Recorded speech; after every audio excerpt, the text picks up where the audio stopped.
calves and ankles, right? Feet, lower legs. A few different ones we like, we've talked about them already, are going to be those forward, side. Play around with it, see how it came off the feet. That's not really great. You kind of want to add work on these in a bit. But that's the general idea. And so you just kind of play around with it.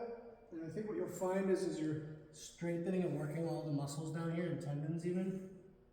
That's a good starting spot. And then I like these pass-throughs. And really what you're doing here is you're working all those same muscles, but one at a time, challenging them, whereas the last drill obviously was on both legs. I like 10 pass-throughs, if not 15.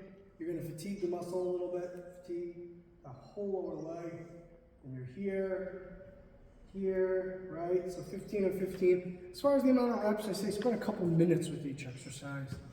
You know, you don't necessarily need to do a full 30, 40-minute workout, but 20 minutes is probably appropriate, especially because you're having problems with that.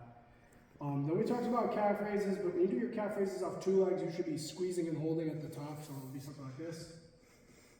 A little too high on that one. There we go. And then I talked about a single leg. You don't have to necessarily hold on these, but try to get some height. Okay. And then, even just having the short, quick jumps, which I think we worked, right?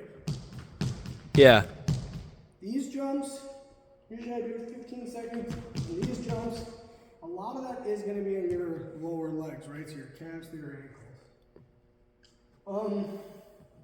The last thing, there's other things, but the last thing that I would like, this is a little too high. You get like a 12-inch step. This is about 24 inches. Would be, do those. It's kind of awkward because it's too high, but that is a great drill for that. Okay. Because again, you're not doing such explosive movements that you're going to be working your hips. You shouldn't be. You're really focusing on this. Outside of that, I mean, we've talked about skater jumps, and I still think you need to do those. So that would be a good way to like build to more explosive jumps, but ones that when you land are really challenging the calves and the ankles.